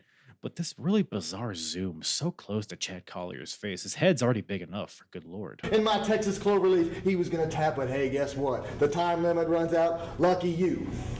But I'm not here to complain. I'm not even here for a rematch, Nigel McGuinness. All I know is that you and I, after beating that scallywag, Mick Foley's miserable hardcore team in Chicago, what do you say me and you form a tag team? After all, you and I, we go together like peanut butter and jelly, ham and eggs, and beer and girls. What do you say? Next month here at the Rexplex, you and I challenge those. We go together like beer and girls. Anyways. Miserable, ugly Rottweilers for that tag team gold. I want some gold around my beautiful waist. What do you say, Nigel? Come on, baby. Come on, yeah. You know, we were good enough for Steamboat, so I think we're good enough to take those belts. That's what I want to hear. Whoa! God, I thought they were going to lock it up right here. All right, everybody, you heard it. Tag team action. We're going to have plenty of it, but still to come. Jushin Thunder Liger is here tonight. You'll see him in the second half, and I'm going to send it over to Sugar Sean. Is that okay, guys? I don't care. But I'm going to put Not me. Let me call next time. A six-man. All right. Send it away, please. Beer and girls, baby. Beer and girls. Let's go. Man, the plot twist of the century is Chad Collier being an all-time great on the mic. I mean, who would have thought? Watching this guy in 02, I remember he had a stinker with Bryan Danielson in 2002, maybe 03, maybe early 03. But I was like, this fucking guy, another just white guy with short hair who does arm bars.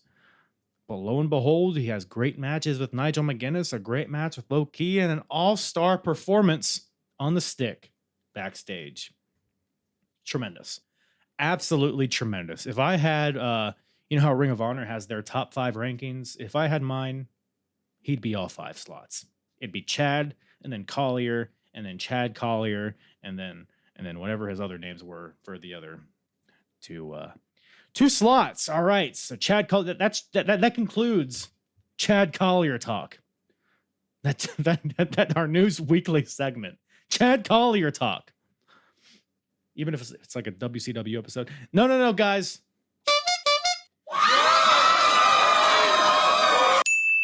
Time for Chad Collier talk. It's sweeping the nation. What else is there to talk about? We talked about this scramble. We had another scramble on night 2. We had a little 4-corner survival. Izzy of Special K versus Fast Eddie versus Trent Acid versus Jack Evans. I'm just going to read off these notes because I don't really remember what happened in this match, but it seemed to be pretty notable, judging by my notes. There's like, for like Special K, we all know Special K, right? There's like 78 of these guys. They're all on the outside. Trent does a moonsault to the outside onto Special K. Again, at least like 8 or 9 people. Take a guess how many people caught Trent coming off the top rope. I'll give you some time. Take a guess. 0. Splat. Gee whiz, man. Then Fast Eddie, he does he gets shoved off the top rope again onto this pile of Special K, and again, nobody fucking catches him. You all suck. And then Jack Evans, this brave soul, goes to the top rope. Let's give him one more try. A 630 Phoenix splash off the top rope to the outside, and Special K finally learns to catch him. Thank God. By the way, and then we have this Special K lore, the civil war between the Special K members. We got Izzy, who's in this match. He has this girlfriend who's been trying to get him to break away from the others. All of the other Special K guys, they've agreed to come out to no music until their losing streak is snapped. They want to get serious. They're serious Special K, but Izzy, he's still a wacky fella, I guess. And Izzy comes out to music, so he's obviously not subscribing to the beliefs of his other faction mates. A little trouble in paradise with Special K, but the match continues. Trent Acid almost paralyzes Jack Evans with this. It's called the backseat driver. So think of a razor's edge, but reverse. So you have him up so that you both are facing the same way. Into, I don't know if it's supposed to be a face buster or a pile driver, but he somehow does both. Just drills Jack Evans into the mat. Fast Eddie. Another great performance by Blind Eddie. He hits an iconoclasm off the top rope, like keeps the wrist control right into a pump handle tombstone. Come on now, crazy transition. Trent Acid comes in with a Yakuza kick to Izzy, and then a huge lariat to Jack Evans, just sending all of these guys into orbit. He hits the lariat onto Jack Evans, which causes him to do a shooting star press on the Fast Eddie. There's a reverse Rana in there somewhere. This is just what these these multi-man scrambles should be. Just chaos. Fast Eddie with a follow-away moonsault to Jack Evans onto Special K onto the outside. Izzy with a top rope sliced bread to Trent Acid for the 1-2-3. So Izzy gets the win. I for sure thought either Jack Evans or Trent Acid was going to win this one. I thought Jack Evans was going to win. I thought they were trying to build up Generation Next here, but no, Izzy gets the win. And so maybe he's the top Special K-er. Maybe he's double K or triple K. Izzy gets the win, and yeah, just a fun scramble match there. But let's close this episode out with my match of the weekend. We've talked about a lot of fun matches tonight, or today, or this morning, whenever you're listening to this or watching this. Let's talk about match of the night, match of the weekend. It is a match that occurs on night one, just in the middle of the show. No titles on the line. Nothing really at stake, honestly. But it was just such a goddamn good match here. We got a tag team match. The team of Jay Lethal and Samoa Joe versus the team of John Walters and Nigel McGuinness. Kind of a random assortment of guys if you're just coming into this cold. But again, got to remember that Jay Lethal is the protege of Samoa Joe, so they come out with like the same tights, which looks kind of goofy, but whatever. They got the team cohesion there. John Walters and Nigel McGuinness, two technical guys, two pure division guys, I suppose. But the real story here is that we have both singles champions in the same match. I believe for the first time. I could be wrong, but it's particularly significant here because Samoa Joe, an underlying like thing with him is that he hates the pure championship. He hates that there's another title floating around that questions his supremacy. He says that they had to create another title because Joe was so dominant that nobody could beat him. So they just had to create an entire new division to give other guys belts. And Joe, well, he looks down on that. John Walters, on the other hand, fits the pure division like a glove. I've talked about him, big John Walters guy as well. He's a great representation of what pure wrestling can be. Guys that maybe lack in character, but are just really good wrestlers. It's where they thrive. John Walters fits that perfectly here. So these interactions between Joe and Walters, because Joe hates the pure title, therefore he hates John Walters. And John Walters hates that Joe hates the pure title because Walters is trying to prop up this pure division. He's working hard to build the prestige. There's a lot going on here. Then you got the Joe Lethal dynamic. You got Nigel McGuinness, who's on a run. A lot of pieces involved in this that created just a really, really good match. And ultimately, like there's a lot, I could talk about the spots or whatever in this, but the thing that set this match, this is my favorite thing in wrestling, is when there's intensity, when there's a good energy, and it feels like a legitimate struggle. It's a theme that I've talked about a lot on this podcast. It's why the Joe and Punk matches are so good. It feels like two guys trying to win a match, which seems like, like that's what every match is, hardest part of the ring. But is it though? Because I'll go watch Kyle Fletcher and fucking Will Ospreay do Cirque du Soleil. Let me do the pass through. Let me lift you up. Let me throw your kick into this kick and then prop you up here so I can set you up for this. No, these four guys are just trying to kick the shit out of each other. And they're trying to get the 1, 2, 3 or the submission. The pin breakups feel desperate. The moves feel impactful. The hatred between Joe and Walters is palpable. So good. So good. It's just a real fuck you energy to this match, which I love, particularly between Joe and Walters. Joe is pie facing Walters on the apron constantly in this match and vice versa. Walters gets the hot tag. He's beating up on Lethal in the ring, and then he hits Joe with a forearm to knock him off the apron to get a little revenge. Which we all know Samoa Joe, right?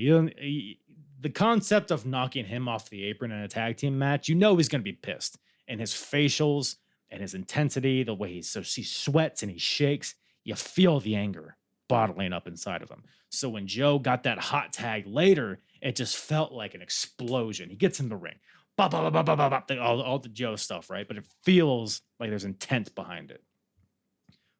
The rapid slaps, the sentons, the chops, the kicks, all of it's so good. Some particularly fun spots in this match. Nigel does a headstand in the corner. You know, the deal where you again, it's what it's called, a headstand on the top rope to confuse his opponent. So he confuses Lethal with this and ends up reversing and kicking Lethal and getting the advantage. But later in the match, he tries this against Samoa Joe. Samoa Joe, the walk away thing, the Joe when he avoids a crossbody or something. Very similar vein here. So Nigel does that cheeky little headstand in the corner, but Joe just keeps running and boots him in the fucking face. And then Joe and Nigel watching them wrestle was a treat as well. Joe goes for that classic corner Uranagi, when an opponent's running at him and then he picks him up and slams him. Nigel gets picked up, but then he counters into an arm drag. It's these little things that they add a little something different to the commonplace stuff that we're accustomed to seeing. Really unique, innovative stuff in this one. You got John Walters with a second rope backpack stunner to Jay Lethal. But then the finish comes when Nigel, once again, does that headstand in the corner. And Lethal comes charging in. Not going to be fooled this time. Oh, wait, he is, because Nigel counters, flips right over the shoulder of Jay Lethal, picks him up, flips him over, Tower of London facebuster into the mat, and then right into that arm submission of his. I don't think it has a name. It's not the London Dungeon. It's something else. It's like a short arm scissors Kimura combination of sorts. He has Lethal in this submission. Joe, him and Walters are brawling on the outside. Joe sees this out of the corner of his eye. He tries to come in to break the submission, but John Walters, who is holding the ankles of Joe, trying to keep him from breaking it up. And Jay Lethal is in it for too long. Jay Lethal taps out to Nigel McGuinness. Nigel and John Walters win. Therefore, in a roundabout sort of way, the pure champion has beaten the world champion.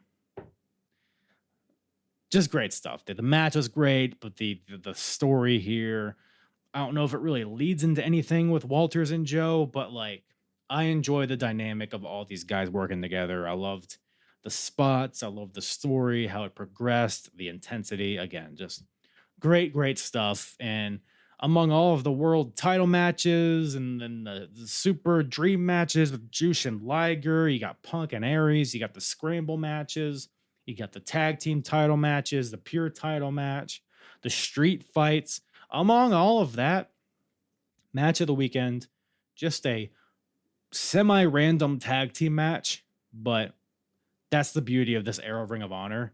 Any match can just grip you. It's just such a fun time in wrestling, man. I said it in the beginning.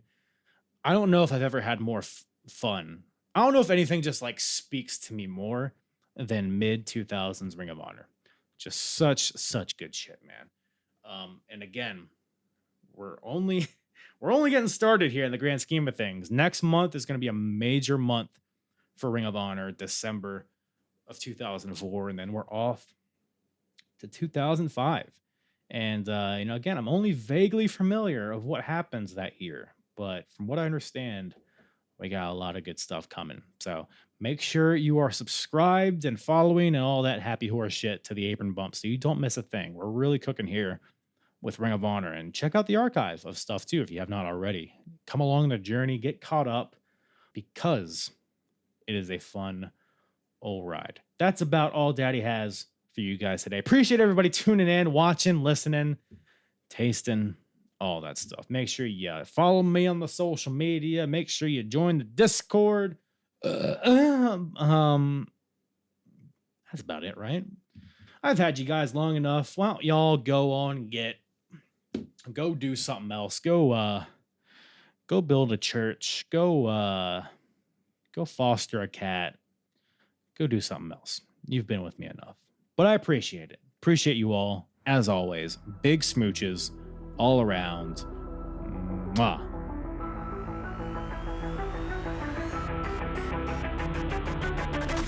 I'm hard. Yeah.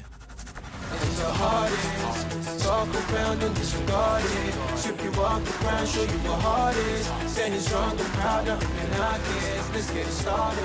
It's the hardest. Talk around and disregard it. Strip you off the ground, show you what heart is. Standing strong and proud, nothing I guess. Let's get it started.